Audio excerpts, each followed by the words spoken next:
अभिनेत्री अश्विनी एकबोटे यांचं शनिवारी पुण्यात हृदयविकाराच्या तीव्र झटक्यानं दुःखद निधन झालंय।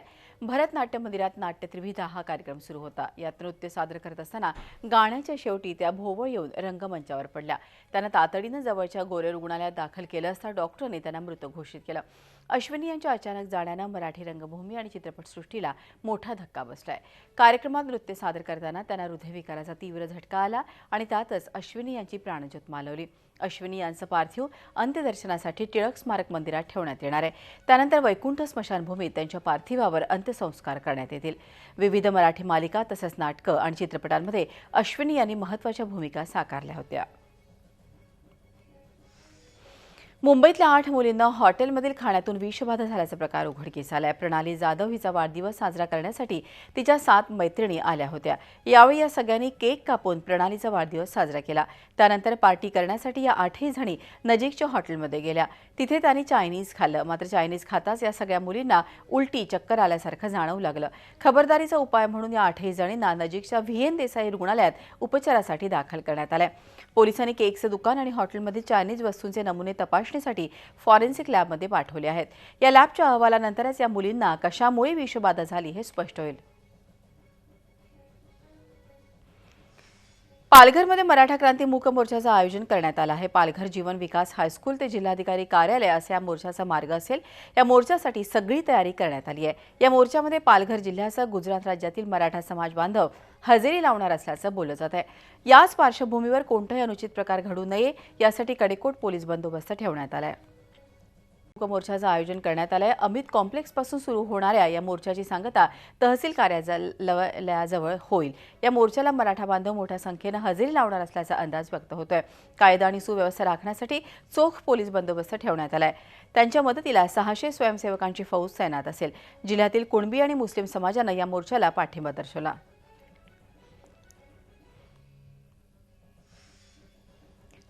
मराठा क्रांती मूक मोर्चाचं आज रायगडमध्ये आयोजन करण्यात आलेलं आहे। हा मोर्चा निजामपूर रोड ते मुंबई गोवा महामार्गावरून माणगाव तहसील कार्यालयाकडे जाणार आहे। त्यामुळे मोर्चाची गर्दी लक्षात घेता सकाळी 8 ते संध्याकाळी 6 या वेळेमध्ये लोणेरे ते पोटणे दरम्यान अवजड वाहनांना बंदी घालण्यात आली आहे।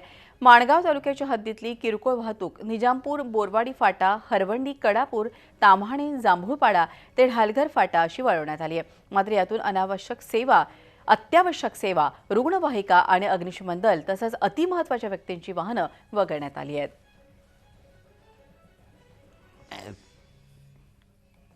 कपटी मित्रापेक्षा दिलदार शत्रू बरा असं म्हणत उद्धव ठाकरेंनी गोव्याच्या भूमिकेतून भाजपवर हल्लाबोल केलाय। जगातले मित्र जोडण्यापेक्षा आहेत ते मित्र टिकवा असा सल्ला त्यांनी भाजपला दिलाय।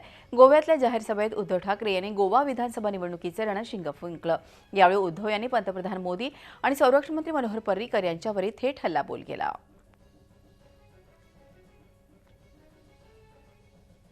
विशेष म्हणजे त्या एका कार्यक्रमात आपले पंतप्रधान असे म्हणाले की 2 नव्या मित्रांपेक्षा एक जुना मित्र चांगला।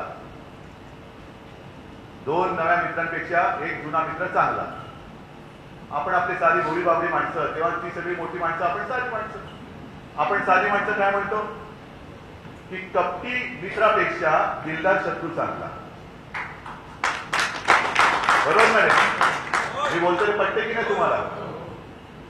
आणि मग जगामध्ये जुने मित्र शोधण्यापेक्षा देशामध्ये जे जुने मित्र तुमचे होते त्यांच्याशी तुम्ही जसे वागलात ते बघितल्यानंतर तुमचे बाहेरचे जुने मित्र काय, नवे मित्र काय मैत्री ठेवतील तुमच्याशी? ए दिल है मुश्किल सिनेमा रिलीज होण्याचा मार्ग अखेर मोकळा झाला आहे। मुख्यमंत्र्यांच्या वर्षा निवासस्थानी मुख्यमंत्री मनसे अध्यक्ष राज ठाकरे, करण जोहर, प्रोड्युसर्स गिल्ड असोसिएशनचे अध्यक्ष मुकेश भट्ट यांच्यामध्ये बैठक झाली। या बैठकीत या सिनेमाच्या रिलीजच्या वादावर तोडगा निघालाय। सिनेमा सुरू होण्याआधी शहीदांना मानवंदना देणारं एक डिस्क्लेमर अर्थात एक पाटी दाखवली जाणार आहे। तसंच या सिनेमामधून मिळालेल्या उत्पन्नाचा काही वाटा आर्मी रिलीफ फंडला देण्यात येणार आहे। त्याचबरोबर यापुढे कुठलाही पाकिस्तानी कलाकाराबरोबर काम न करण्याचा निर्णय घेण्यात आला आहे। ए दिल है मुश्किलच्या रिलीजला मुख्यमंत्री आणि मनसेनं जरी हिरवा कंदील दिला असला तरी शिवसेनेचा या चित्रपटाला विरोध कायम आहे। चित्रपटाच्या रिलीज संबंधित झालेल्या बैठकीतील निर्णयावर शिवसेनेनं शंका उपस्थित केली आहे। राज ठाकरे यांचा आधी पाकिस्तानी कलाकारांना विरोध आणि नंतर पूर्ण घुमजाव करत माघार हा प्रकार म्हणजे मनसेच्या इंजिनला भाजपचे इंधन असल्याची टीका राष्ट्रवादी काँग्रेसचे प्रवक्ते नवाब मलिक यांनी केला आहे। या दोन्ही पक्षांनी शहीदांचा अपमान केला असल्याचा आरोपही मलिक यांनी केला आहे। राज ठाकरे यांना या राज्यातले मुख्यमंत्री चालवत आहे, हँडल देत राहत आहे। जेव्हा पाहिजे तेव्हा पुढे करताय, जेव्हा पाहिजे तेव्हा थांबवताय। म्हणजे मनसेच्या इंजनमध्ये भाजपच्याच इंधन आहे। लोकसभेमध्ये यांची मदत घेतली, शिवसेनेला पाळा, भाजपला निवडून या, हीच भूमिका। कुठेतरी मोदी साहेबांचे ब्रँड अँबॅसेडर सारखे काम करणारे हे राजसाहेब ठाकरे कुठेतरी भाजपच्या इंधनने यांच्या डिझेल चालते आणि यांचा आता काय ही भूमिका आहे, कसं युटर्न घेता, कशासाठी घेत आहे, आता सगळं उघडकीस आलेलं आहे। अजित पवारांनी पशुसंवर्धन आणि दुग्ध विकास मंत्री महादेव जानकर यांच्यावरती टीका केली आहे। एक वेळ अजित पवारला वैयक्तिक बोलले असले तर मी समजू शकलो असतो, मात्र बारामतीतच नाही तर कुठल्याही प्रांताला असं बोलणं चुकीचं असल्याचं यावेळी अजित पवारांनी सांगितलं। आम्ही पण मंत्री होतो, काही चुकीचं बोललो तर प्रायश्चित्त घ्यायला कमीपणा घेत नाही। भाजप सरकारच्या काळात कायदा सुव्यवस्थेचा प्रश्न ऐरणीवर आल्याचं देखील त्यांनी यावेळी सांगितलं। सांगली जिल्ह्यातील आष्टा आणि इस्लामपूर नगरपालिकेमध्ये राष्ट्रवादीबरोबर आघाडी करण्याचे आणि अन्य नगरपालिका नगरपंचायतीमध्ये स्वबळावर लढण्याचे काँग्रेसकडून जाहीर करण्यात आलं। शनिवारी काँग्रेस पदाधिकाऱ्यांच्या बैठकीत आष्टा आणि इस्लामपूरमध्ये राष्ट्रवादीबरोबर आघाडी नको या मुद्द्यावरून काँग्रेसच्या स्थानिक नेत्यांच्यात जोरदार वादावादी झाली। एका गटाचं मत राष्ट्रवादीबरोबर आघाडी करावं असं होतं, तर एका गटाचं मत राष्ट्रवादीबरोबर आघाडी नको असं होतं। पक्षनिरीक्षक प्रकाश युगुलवार यांच्या समोरच हा गोंधळ झाला। कोल्हापूर जिल्ह्यातील दुसरे राजेही भाजपवासी झाले आहेत। खासदार संभाजी राजेंनंतर समरजित घाडगे यांनीही भाजपमध्ये प्रवेश केला। मुंबईत वर्षा बंगल्यावर मुख्यमंत्र्यांच्या उपस्थितीत त्यांनी भाजपमध्ये प्रवेश केला। महसूल मंत्री चंद्रकांत पाटील, प्रदेशाध्यक्ष रावसाहेब दानवे हे देखील यावेळी उपस्थित होते। समरजित घाडगे कागलच्या शाहू साखर कारखान्याचे अध्यक्ष असून अनेक सहकारी संस्था त्यांच्या ताब्यामध्ये आहेत। कोल्हापूर जिल्ह्यात भाजपची ताकद वाढविण्यासाठी इतर पक्षातील नेत्यांसाठी पायघड्या घातल्या जात आहेत। राष्ट्रवादी काँग्रेसचे नेते हसन मुश्रीफांना त्यांच्याच मतदारसंघात शह देण्यासाठी भाजपनं घाडगे यांना आपल्या गोटात ओढलं आहे।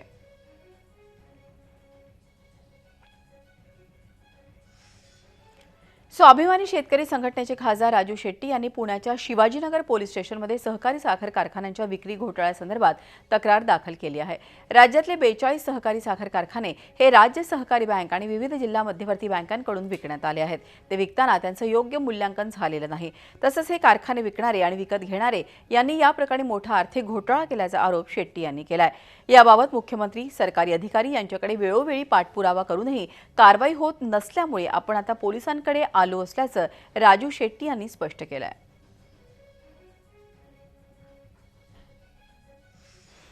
नवी मुंबईत सध्या पालिका आयुक्त तुकाराम मुंढे विरुद्ध राजकारणी असा संघर्ष सुरू आहे। शिवसेनेनं मुंढे यांच्या विरोधात अविश्वास ठरावाचा प्रस्ताव आणला आहे। मुंढे यांनी स्थानिक प्रकल्पग्रस्त माथाडी यांच्या घरावर हातोडा चालवलाय। त्याचप्रमाणे राजकीय लोकप्रतिनिधींना योग्य वागणूक देत नसल्यामुळे हा प्रस्ताव आणण्यात आलाय। शिवसेनेनं याबाबत मुंढेंविरोधात मतदान करण्याच्या सूचना केल्या असल्या तरी सत्ताधारी राष्ट्रवादी काँग्रेसच्या भ्रष्टाचाराला पाठिंबा देत नसल्याचं शिवसेनेनं स्पष्ट केलंय। मुंढेंविरोधातील अविश्वास ठराव सहभागी होणार नसल्याचं भाजपनं सांगितलंय। नवी मुंबई महापालिका आयुक्त तुकाराम मुंढे यांच्या विरोधात शिवसेना, काँग्रेस, राष्ट्रवादीनं अविश्वास ठराव आणला आहे। सर्वपक्षीय मुंढेंच्या हकालपट्टीसाठी सरसावले आहेत, तर दुसरीकडे नवी मुंबईकरांनी सेव्ह मुंढे हे अभियान सुरू केलं आहे। सोशल मीडियाच्या माध्यमातून नवी मुंबईकरांनी हे अभियान सुरू केलं आहे। नवी मुंबईकर नागरिक मुंढे यांच्या मागे खंबीरपणे उभं असल्याचं सध्या पाहायला मिळतंय। ईशान्य भारतातील राज्यांची गरज लक्षात घेता केंद्र सरकार आसाममध्ये 1 लाख कोटींचे रस्ते बांधणार असल्याची घोषणा केंद्रीय दळणवळण मंत्री नितीन गडकरी यांनी केली आहे। नागपूरचे माजी खासदार बनवारीलाल पुरोहित यांच्या सत्कारानिमित्त आयोजित एका कार्यक्रमात ते बोलत होते। यावेळी मुख्यमंत्री फडणवीस यांनीही पुरोहित यांच्या कार्याचा गौरव केला। तर आसामचा राज्यपाल म्हणून फक्त त्या राज्याचीच नाही तर सगळ्या देशाची सेवा करणार असल्याचं पुरोहित यांनी सांगितलं। जोगेश्वरी आणि गोरेगाव रेल्वे स्थानकावरील नागरिकांची गर्दी कमी करण्यासाठी ओशिवरा रेल्वे स्टेशन बांधण्यात आलंय। या स्थानकाचं काम पूर्ण झालं असलं तरी ते सुरू झालेलं नाही। याच पार्श्वभूमीवर उद्योगमंत्री सुभाष देसाई यांनी या स्थानकाची पाहणी केली। या ठिकाणी आजूबाजूला असणाऱ्या नागरिकांना कोणत्या सुविधा पाहिजेत याविषयी माहिती करून घेणार असल्याचंही देसाई म्हणाले। या स्थानकाला ओशिवरा हे नाव न देता राम मंदिर देण्यात यावं यासाठी केंद्रीय रेल्वे मंत्री यांच्याकडे मागणी करण्यात येणार असल्याची माहिती देसाई यांनी दिली। भिवंडी तालुक्यातील शेलार ग्रामपंचायतीच्या हद्दीत असलेल्या शिवकृपा डाईंग कंपनी शनिवारी संध्याकाळी अचानक आग लागली। या आगीमध्ये कोणतीही जीवितहानी झालेली नाही। आगीचं नेमकं कारण समजू शकलेलं नाही, तरीही आग शॉर्ट सर्किटनं लागल्याचा अंदाज वर्तवला जातोय। शिवकृपा डाईंग ही भिवंडी वाडा या मुख्य रस्त्यावर असून या डाईंग कंपनीच्या बाजूलाच पेट्रोल पंप असल्यानं परिसरातील नागरिकांमध्ये भीतीचं वातावरण पसरलं होतं। मात्र भिवंडी अग्निशमन दलानं घटनास्थळी धाव घेत आगीवर नियंत्रण आणल्यानं मोठा अनर्थ टळला। मुंबई एंट्री पॉइंट आणि मुंबई पुणे एक्सप्रेस वेवर हलक्या वाहनांना टोल माफी अशक्य असल्याचं मत टोल माफीबाबत नेमलेल्या समितीनं नोंदवलं आहे। टोल माफी दिल्यास 17,000 कोटींचा सरकारवर बोजा पडणार आहे। तसंच टोल वसुलीचं कंत्राट रद्द करण्यातही कायदेशीर अडचणी आहेत। त्यामुळे समितीमार्फत हा निर्णय घेण्यात आला आहे। मुंबई आणि ठाणे महापालिका निवडणुकीआधी टोल माफी देण्याबाबतचा सरकारचा विचार होता। चांगलं गाणारा जास्त दारू पितो असं धक्कादायक विधान केंद्रीय सामाजिक न्याय राज्यमंत्री रामदास आठवले यांनी केलं आहे। मुंबई विद्यापीठात आयोजित शाहीर अमर शेख शताब्दी वर्ष कार्यक्रमात ते बोलत होते। त्यावेळी रामदास आठवलेंनी आपल्या खास शैलीतल्या कवितेतून ही विधान केलं। मुंबईतील खोतांच्या जमिनीवर अवैध कब्जा मिळवल्याप्रकरणी चौकशी करा असा आदेश मुंबई हायकोर्टानं मुंबई उपनगर जिल्हाधिकारी यांना दिला आहे। 450 एकर जमिनीचे हे प्रकरण असून यात राष्ट्रवादीचे खासदार सुप्रिया सुळे यांच्या पवार चॅरिटेबल ट्रस्टचाही समावेश आहे, अशी याचिका भूषण सामंत यांनी केली होती। अनेक मोठ्या बिल्डर्सचाही यात समावेश आहे। खोत ॲबॉलिशन ॲक्ट 1949 अंतर्गत खोतांच्या जमिनी सरकारकडे जाणं अपेक्षित असताना त्या जमिनी बळकावण्यात आल्या असा आरोप याचिकेत करण्यात आला होता। तसंच सरकारही या जमिनी परत मागत नसल्याचा याचिकेत आरोप करण्यात आला होता। मुंबई मेट्रोच्या टेंडर प्रक्रियेची चौकशी करण्याची मागणी काँग्रेसचे प्रवक्ते सचिन सावंत यांनी केली आहे। मुंबई आणि नागपूर मेट्रो कंत्राटात भ्रष्टाचार झाल्याचा आरोपही त्यांनी केला आहे। जे कुमार या रस्ते घोटाळ्यातल्या कंपनीला 9,000 कोटींचं मुंबई मेट्रोचं कंत्राट देण्यात आलं आहे। या कंपनीचं तर रजिस्ट्रेशनच रद्द झाल्याचं ते म्हणाले। MMRDAवरही सावंत यांनी आरोप केले आहेत। लाखो लोकांचं आयुष्य MMRDAनं भ्रष्ट कंपनीच्या हातात दिलंय हे चुकीचं असल्याचं ते म्हणाले। जी24 तासच्या दणक्यानं कल्याण डोंबिवली महापालिका प्रशासन खडबडून जागा झालंय। त्यामुळे डोंबिवलीमधल्या रस्त्यांवरचे खड्डे बुजवण्याच्या कामाला पालिकेनं सुरुवात केली आहे। दिवाळी आली तरी डोंबिवलीमधल्या रस्त्यांवर खड्ड्यांचं जाळं दिसून येत आहे। विशेष करून MIDC भागातील रस्त्यांची अवस्था तर भयानक झाली आहे। पेंढरकर कॉलेज जिमखाना रस्ता इथे तर चालणं सुद्धा कठीण झालंय। त्याची बातमी जी24 तासनं दाखवली। नगरसेवकांना सुद्धा पालिका प्रशासन दाद देत नसताना जी24 तासच्या दणक्यानंतर पालिका प्रशासन खडबडून जागा झालं। तात्काळ खड्डे बुजवायला सुरुवात करण्यात आली आहे। तेजपर्व दिवाळीचा सण आता अवघ्या काही दिवसांवर येऊन ठेपलाय। त्यामुळे बाजारपेठाही दिवाळीच्या खरेदीच्या निमित्तानं गजबजल्या आहेत। पुण्यातही शनिवारी रस्ते गर्दीनं फुलून गेल्याचं पाहायला मिळालं। खरेदीसाठी बाहेर पडलेल्या गर्दीमुळे रस्त्यावर वाहनं चालवणं तर दूरच चालणंही कठीण बनलं होतं। मध्य पुण्यातील सगळे रस्ते दुपारपासूनच भरल्याचं पाहायला मिळालं। ठिकठिकाणी झालेल्या वाहतूक कोंडीमुळे नागरिकांना त्रास सहन करावा लागला। दिवाळीच्या आधी शेवटचा रविवार असल्यानं पुन्हा एकदा रस्त्यांवर खरेदीसाठी गर्दी होण्याची शक्यता आहे। मुंबईतल्या सायन इथल्या लोकमान्य टिळक रुग्णालयात श्रद्धा चॅरिटेबल फाउंडेशन आणि महापालिका समाजसेवा विभाग यांच्या वतीनं 800 गरीब कॅन्सर पीडित रुग्णांना दिवाळी भेट तसंच मिठाई आणि नवीन कपड्यांचं वाटप करण्यात आलं। महापौर स्नेहल आंबेकर आणि जैन धर्मगुरू विनीत सागर महाराज यांच्या उपस्थितीत हा कार्यक्रम झाला। दिवाळीचा फराळ ज्या घरात बनवला जाऊ शकत नाही त्यांच्या घरात फराळ घेऊन आनंद देण्याचा यामागे हेतू होता।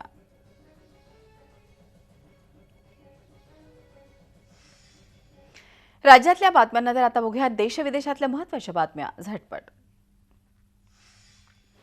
सर्जिकल स्ट्राईकच्या आडून पंतप्रधान नरेंद्र मोदींनी काळ्या पैशाच्या मुद्द्याला हात घातला। सर्जिकल स्ट्राईकसारखी रणनीती जर काळ्या पैशांबाबत अवलंबली तर काय होईल याची कल्पनाच न केलेली बरी असं पंतप्रधान नरेंद्र मोदी यांनी सांगितलं। काळ्या पैशांसंदर्भात दिलेल्या मुदतीमध्ये 65,000 कोटींची वसुली तर 36,000 कोटींची सबसिडी चोरी आपण थांबवली। सर्जिकल स्ट्राईक न करताच आपण 1 लाख कोटींची वसुली केली। समजा काळ्या पैशांवर सर्जिकल स्ट्राईक केली तर काय बाहेर येईल याची कल्पना करा असं देखील पंतप्रधान नरेंद्र मोदी यांनी सांगितलं। केरळ मेडिकल कॉलेज एका निर्णयामुळे वादात सापडले आहे. महाविद्यालय प्रशासनानं मुलींसाठी ड्रेस कोड जाहीर केला आहे. जीन्स आणि आवाज करणारे आभूषणं घालण्यास मनाई करण्यात आली आहे. त्यामुळे या निर्णयावरून तरुणाईमध्ये संतप्त प्रतिक्रिया उमटत आहेत. जीन्स घालण्यात गैर काय असा सवाल महाविद्यालयीन तरुणी विचारत आहेत. ब्रिटिश पोलिसांनी दहशतवादाविरोधी कायद्याअंतर्गत एका अल्पवयीन युवकाला अटक केली आहे. लंडन अंडरग्राऊंड ट्रेनमधून जात असताना या युवकाकडे संशयित सामान आढळल्यानं पोलिसांनी त्याला अटक केली आहे. आफ्रिकेमधील कॅमेरून शहरात रेल्वे अपघातात 53 लोकांचा मृत्यू झाला तर 100हून अधिक जखमी झाले आहेत. कॅमेरूनकडून राजधानी डोऊला या ठिकाणी जाणाऱ्या रेल्वेचे 10 डबे रेल्वे रुळावरून घसरल्यानं हा अपघात घडला.